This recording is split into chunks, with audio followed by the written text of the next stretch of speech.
Hello everybody, and welcome to my review of Season 3, Episode 10 of Little Women Atlanta. If you haven't seen this episode yet, this video will act like a spoiler, so you might want to watch this video later. The name of this episode is Bad Romance. The episode begins with Money and Juicy going to a restaurant. Money says that it's been great having her son D2 with her in Atlanta. Money mentions how her son is starting to get homesick. Money says she's really going to miss D2 when he goes back to Houston, and she's hoping that she and D2's father can work out a more permanent situation in the future. Then, Money mentions how having her son around is keeping her busy and helping her keep her mind off of her situation with Moreland. She then brings up the situation between Tanya and Sam. Money says that she had no idea that Sam disliked Nico so much that she had to leave town. And as much as she likes Sam, she thinks that maybe it's best that Sam steps away from Tanya, so Tanya can be with her man. Juicy says, since Sam is gone, Tanya needs help, and Nico needs to step up. And then, Money gets emotional and says when she looks at Tanya's situation, it makes her question herself. She points out how Tanya wants her baby daddy in her kid's life, and she, herself, just wants everything to be right. Even though their situations are different, they're both fighting for their families. Juicy says that if Money is trying to raise her son, and they're all planning on being one, that's something she and Moreland should be doing together. Next, Tanya is shown at her house with her kids. Tanya says that Nico is finally coming to town, even though things have been iffy lately between them. And then, Nico arrives to Tanya's house, and he greets Tanya, his son, and Tanya's daughter. Tanya says Nico moving in is going to be great for the kids. And with Sam being gone, she could really use some extra hands. Nico and Tanya sit down and talk. Tanya tells Nico that she's glad he's there to help with her kids. Nico asks Tanya what's wrong. Tanya says she was frustrated the last time they talked, with not knowing when Nico was coming to Atlanta, but all that matters is that he's there. Tanya says maybe they could go to baby classes since Nico has never really taken care of a newborn before. Then Nico says doing all that stuff will make them look like a couple. Tanya says who cares what other people think, and she wanted to take baby classes since she didn't do those things for her other pregnancies, and it would be best for Nico to get some practice in for taking care of a baby. Nico says that he's down. In the commentary, Tanya says that she doesn't think Nico knows what he's getting himself into, because outside of the occasional visit, he doesn't know what it's like to be a dad, and she hopes that it's gonna change. Then, Tanya tells Nico that she looked at houses, and she found one that she liked, and it isn't too far from their current home. Tanya says moving is going to be easier with Nico. Nico says that Tanya needs to be patient because the transition of him being a full-time dad is going to be something that is very new for him. Tanya says, when you have a child and one on the way, you need to step up. Nico says they'll work on it. And Tanya says at that point, he has no choice. In the next scene, Minnie and the twins go to a restaurant. Minnie tells the ladies about her sleep study results. She says that her results were scary, and she was told that she stopped breathing 150 times during the sleep study. She also says she has seizure activity in her sleep. She says she's getting a CPAP machine to wear to sleep to help with her breathing. Then Minnie says, why does she have to go through all that? And then she gets emotional, and then the twins comfort her. Minnie says that it's good that she's taking care of the problem. She says that with her seizure activity, she might have to take medication. Minnie says that she hopes her CPAP machine will help with her seizure activity because she doesn't want to take medication because of all the side effects. The twins say that Minnie's situation is very serious. Next, Money takes her son D2 shopping, and Minnie comes along. Money tells Minnie that she's glad that her baby daddy let her son visit her, and she feels complete. She mentions how she got over the situation with her and her baby daddy, but then falls into another situation between her and Moreland. Money says she hopes that before D2 leaves, Moreland can come back, and they can all come together. Money says she's waiting on the day when they can just be one big, happy family. The twins go shopping, so Amanda can pick a dress for her 2-year anniversary with Jordan. Amanda says that she met Jordan at the club when she was 21, and he came in thought she was fine, and it was love at first twerk. Andrea asks what would Amanda say if Jordan proposed to her. Amanda says she doesn't know. In the commentary, Amanda says she does see herself marrying Jordan someday, but she thinks it's a man's job to pop the question, and he hasn't even done that yet. Tanya is shown in her house packing boxes because she and Nico are preparing to move their family into the new house. Tanya says with Nico being there for the last few days to help her feels good, and she feels optimistic that things will work out. Nico asks Tanya how she likes the new house. Tanya says she likes it, and she says that it has 3 rooms. Then Nico says that's good because he wants to be far, far away from Tanya and have his own room. And Tanya says he will, and then they laugh at that. I guess they're just playing around with that. Tanya says just because Nico's moving in does not mean that she doesn't need her own space. He may be allowed in her bedroom sometimes, but he has a lot of growing up to do, so they'll have separate bedrooms for the time being. Then Nico asks Tanya if she's having a housewarming party. Tanya says she thinks so. She asks Nico would he want to go. Nico says that he's down, regardless of what happened when he met the ladies last time. Tanya says she's not happy about how the ladies treated Nico when they first met him, but they've talked it out, and she's ready for him to give the ladies a second chance. Tanya asks Nico what his plans are as far as working while in Atlanta. Nico says he wants to try to make some music in Atlanta. Tanya says Nico needs to get a paying job so he can pay the bills. Tanya says until Nico finds something, maybe he can help her with her business. Nico says he's cool on that. Tanya says she'd be lying if she said that she knows that living arrangement is going to work out, but she's looking forward to trying. In the next scene, Ms.Juicy and Tanya go to the store. Tanya says she's throwing a housewarming party and she wants Nico to meet the ladies. Tanya tells Juicy that she and Nico are still adjusting to living together. She says that Nico wants to be there full time and she's giving him a chance to do that. Juicy says that maybe he'll get comfortable with things and realize that it's not all about Tanya, and it's all about the baby. Tanya asks Juicy if she's coming to the housewarming party. Juicy says yes. Tanya says she's excited about the housewarming, even though it's starting to feel more like a Nico warming. She just wants the ladies to get along. Then, Juicy mentions how Money is still going through her troubles with Moreland. Juicy says Moreland has been working a lot, but she thinks that Moreland is probably doing that so he can have some time away. Juicy says that she and Minnie have been talking, and they are going to try and catch Moreland at a truck stop in Atlanta so that they can talk to him about the situation. Tanya thinks that Moreland needs to calm down because an engagement ring is just a material thing, and if he loves her, they need to be able to move forward. Juicy says maybe if Moreland hears it from another woman's standpoint, he'll come to his senses. Tanya says he is doing too much. In the next scene, Minnie and Juicy go to a truck stop so that they can meet with Moreland, so they can chat with him about the situation between him and Money. So they sit in the car for a while, and they keep an eye out for Moreland's big red big rig truck. After they do a lot of waiting, Moreland finally arrives to the stop. They let Moreland walk in, and then they walk into the restaurant. And Moreland is surprised to see them there, and he asks them if Money was behind their plan. Juicy says no. Then, Juicy asks Moreland what's going on between him and Money. Moreland says he got really upset when he found out that Money lost the engagement ring. He says there were other things going on with their relationship before Money lost the ring. He says it was irresponsible for Money to lose the ring. Minnie says that Money is human, things happen, and it's just a ring. Juicy says Money is devastated. Minnie says that Money is to the point where she's in a depression. Moreland said he was trying to work past the issues in their relationship, but when Money lost the ring, that just did it. He says that he doesn't know if he and Money getting married is a good idea, because there's one thing after another, and he's been thinking about getting another place. Minnie tells Moreland that he knows that Money loves him.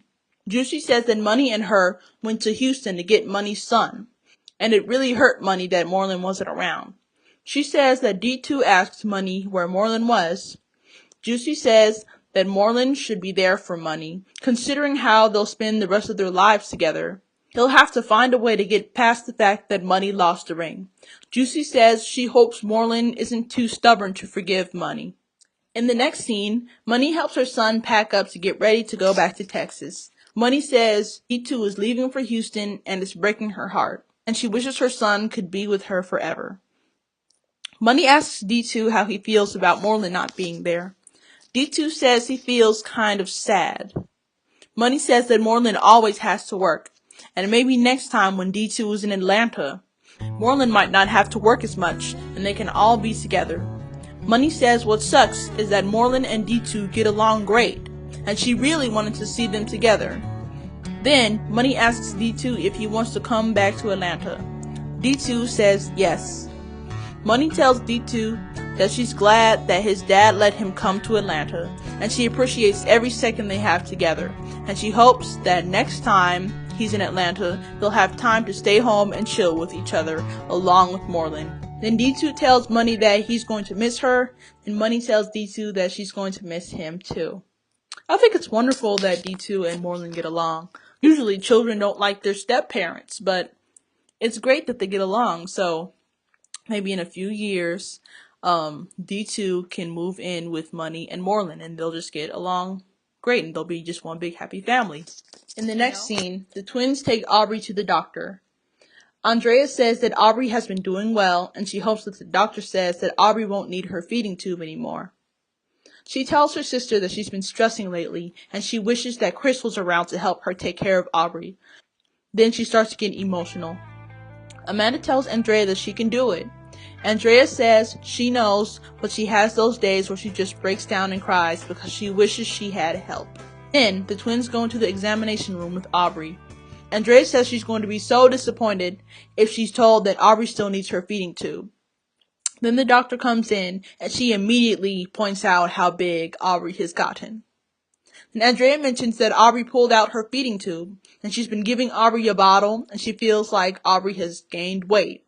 The doctor says that Aubrey is over 11 pounds, and she does not need the feeding tube anymore. And Andrea is very happy. In the next scene, the ladies and Jordan goes to Tanya's housewarming party. Tanya says that everything is hectic at her house for her because she doesn't have anything ready for the party.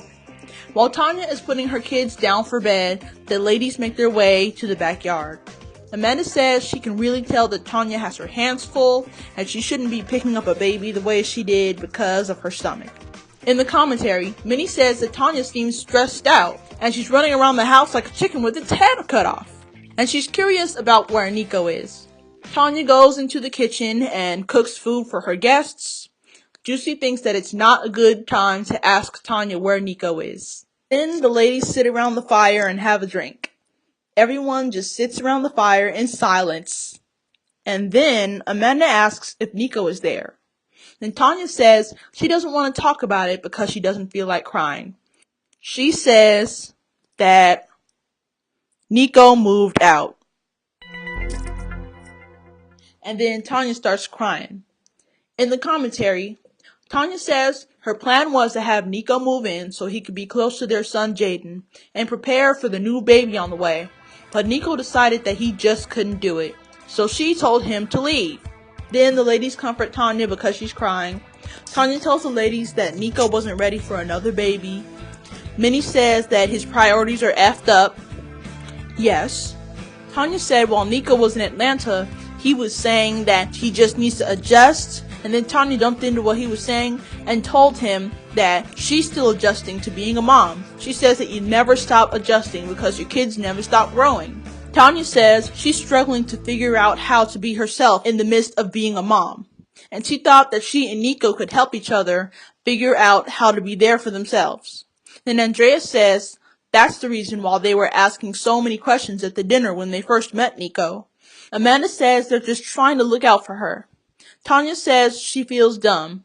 Then Juicy tells Tanya that she's not dumb and she needs to stop blaming herself. She points out how she took care of a son and a daughter by herself, and she's going to have the ladies' help to take care of her third baby. Minnie tells Tanya that she has them, and they're her baby daddies. Tanya says it feels good to have the girls there supporting her. Then Ms.Juicy comes from inside of the house with some more Moscato for the ladies, and she says that she found something else.